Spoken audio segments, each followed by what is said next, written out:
Hello everyone, চলো আজকে একটা স্যুপের ভিডিও তোমাদের সাথে শেয়ার করি। এখানে কর্ন নিয়েছিলাম আর একটু ক্যাবেজ নিয়েছিলাম। এখানে আমি একটু গাজর আর টমেটোকে হালকা বয়েল করে নিয়েছিলাম, মিক্সিতে পেস্ট করে নিয়েছিলাম। এভাবে আমি বেবি কর্নগুলোকে কেটে নিচ্ছিলাম। আর তোমরা এখানে চাইলে বাটারও ইউজ করতে পারো এগুলো ভাজার জন্য। এগুলো একটু আদা দিয়ে দিয়েছিলাম, তারপরে হালকা করে একটু সটে করে নেবো। বেশি এগুলোকে আমরা ফ্রাই করবো না, যেহেতু স্যুপ বানাচ্ছি। আর এখানে হালকা হালকা আমি সসও দিয়ে দিলাম। তোমাদেরকে দেখাচ্ছি কী কী সস দিয়েছি, তোমরা এখানে দেখে নাও কী কী সস আমি দিয়েছি। এটা তোমরা সস না দিয়েও ব্যবহার করতে পারো। আমি একটু টেস্টের জন্য মানে সস দিয়েছি। আর এখানে আমি নুডলস স্যুপ বানাচ্ছিলাম, তাই জন্য হালকা করে একটু নুডলস দিয়ে দিয়েছিলাম, পরিমাণ মতো নুন দিয়েছি অবশ্যই।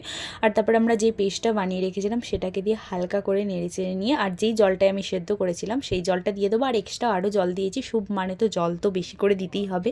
এখানে একটু গোলমরিচ গড়িয়ে নিচ্ছিলাম। আর তোমরা নিশ্চয়ই এটা ট্রাই করো, এটা কিন্তু খেতে ভীষণই সুন্দর হয়েছিল। লাস্টে একটু ধনেপাতা দিয়েছিলাম আর গোলমরিচ গুঁড়ো দিয়ে দিয়েছিলাম। চলো তাহলে আজকের ভিডিওটা এই পর্যন্তই।